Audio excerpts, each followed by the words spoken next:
para si, porque este dia é consagrado ao nosso Senhor.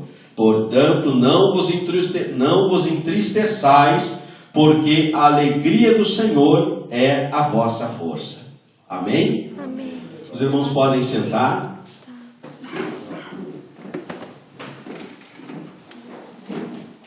Glória a Deus.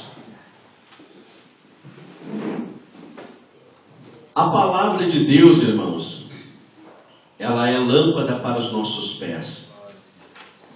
Ela é luz para o nosso caminho. Ela também é alimento para a nossa alma. A palavra de Deus, irmãos, ela é escudo e broquel.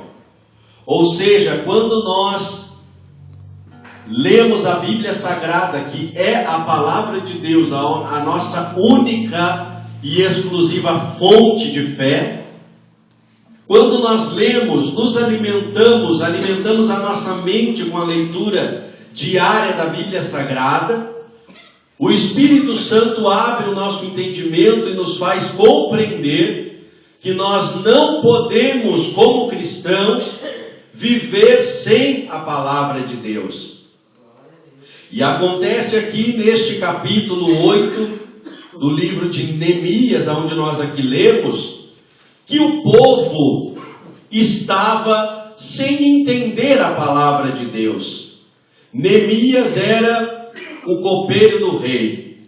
Neemias estava servindo ao Senhor lá no palácio, o seu senhor no palácio, como copeiro do rei.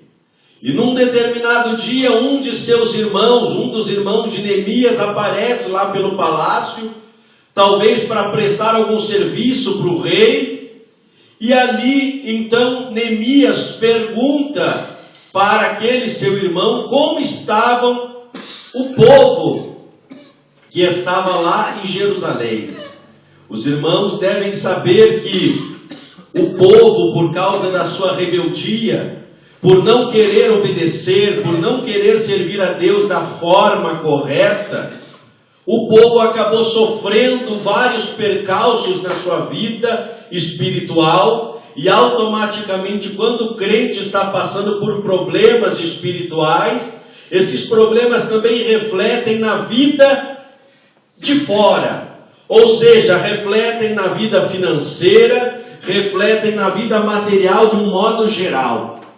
E as pessoas acabam ficando sem entender muitas vezes o que está acontecendo. Porém, se nós acompanharmos a história da Bíblia Sagrada, nós vamos entender que o plano de Deus para o homem sempre foi para que o homem obedecesse a Ele. E se o homem obedecesse a Deus, o homem estaria sempre provido do bom e do melhor que Deus preparou para o homem.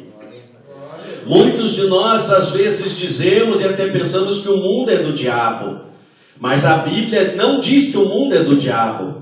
A Bíblia diz que o mundo jaz no maligno. E quando a Bíblia fala mundo, nesse sentido desta palavra mundo, especificamente nesta leitura, está falando mundo no sentido cósmico, ou seja, no cosmos do mundo, que significa o sistema do mundo. É um sistema que não agrada a Deus, porque as coisas que regem esse mundo, esse planeta, não é do jeito de Deus. Então, quando a Bíblia diz que o mundo jaz no maligno, quer dizer que o sistema deste mundo não é um sistema que agrada a Deus. Mas não diz que o mundo, no sentido físico, seja do diabo. Não é, porque a minha Bíblia diz que do Senhor é a terra e a sua plenitude, o mundo e aqueles que nele habitam. Tudo é de Deus. Então, se tudo é de Deus, tudo também é nosso, porque nós somos co-herdeiros de Deus junto com Cristo. Então, automaticamente, nós podemos fazer uso das coisas que o nosso Deus criou,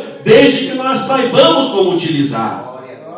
Mas o povo, por rebeldia, acabou desobedecendo a voz do Senhor. A história é longa, não posso adentrar, mas os irmãos sabem que vem desde o jardim do Éden, aonde Deus plantou o jardim lá no Éden, e disse para o homem que ele poderia se alimentar das coisas que estavam no jardim, porém existia uma árvore no meio do jardim, que aquela árvore era chamada da árvore do conhecimento do bem e do mal, e não era para o homem tocar, porque dia que o homem tocasse naquela árvore, o homem morreria. O homem desobedeceu, foi seduzido por Satanás, que estava na forma corpórea daquela serpente, e acabou fazendo tudo que não era para ele fazer. Quando o homem desobedeceu à voz de Deus, o pecado entrou no mundo. E o pecado, quando entrou no mundo, trouxe as enfermidades, trouxe a miséria, trouxe a morte principalmente, porque a Bíblia diz que o salário do pecado é a morte. Então, desde então, as coisas já não eram mais como era antes, como Deus criou na sua originalidade para ser a vida do homem. Porque o homem desobedeceu. Então o pecado entrou na terra. Então o Senhor vem falando no decorrer da história, sempre pedindo que o povo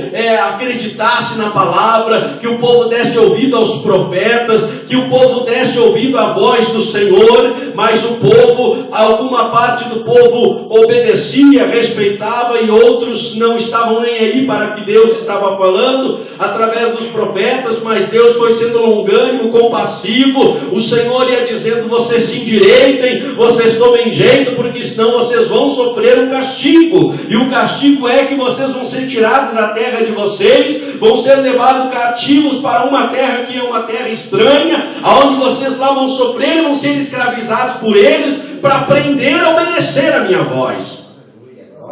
E nós vamos vendo que isso de fato aconteceu, porque o povo, irmãos, desobedeceu a voz do Senhor. Só que o povo não foi levando fé, o povo estava não acreditando, achando que Deus não ia fazer nada.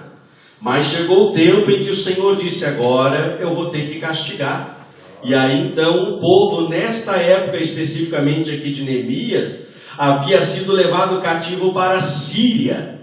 E acontece, irmãos, que a linguagem original com a qual Deus se manifestava para o seu povo era o aramaico. Portanto, lá no Monte Sinai, quando Deus falou com Moisés, o Senhor falou em aramaico e transmitiu a lei para Moisés em aramaico.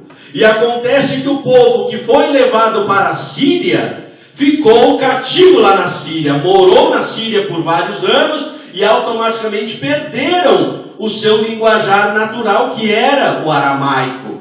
Ou seja, então, aqueles que foram levados primeiro foram envelhecendo e morrendo, e aquela geração nova, agora do povo de Deus que estava cativo lá na Síria, não conhecia mais a lei de Deus, não entendia mais a lei de Deus.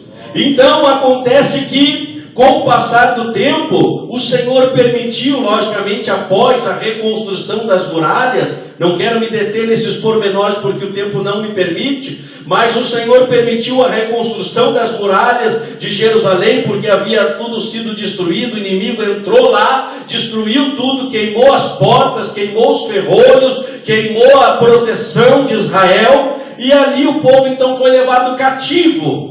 E aqueles que sobraram estavam lá mendigando, miseriando, passando dificuldade, passando necessidade por causa da sua desobediência. E Neemias ficou sabendo disso e ele se entristeceu muito. E ele foi orar ao Senhor e jejuar e começou a chorar desesperadamente, porque ele não se conformava em saber a situação daquele povo, que era também o seu povo, o povo de Neemias. Então, irmãos, as muralhas foram reconstruídas em 52 dias, tempo recorde, né? Porque quando Deus põe a mão, irmãos, num negócio, não tem demônio, não tem Tobias, e nem Sambalate, nem Gesem, o Arabe, não tem ninguém que possa impedir o agir de Deus. A palavra diz: operando Deus, quem impedirá? Ninguém pode impedir. Quando Deus decide entrar em ação, ninguém pode segurar o nosso Deus, porque Ele é soberano. E foi o que Deus fez, abençoou Neemias para que tudo que ele quisesse fazer para reconstruir a cidade de Jerusalém fosse então feito, fosse propiciado, para que ele então pudesse fazer esse trabalho.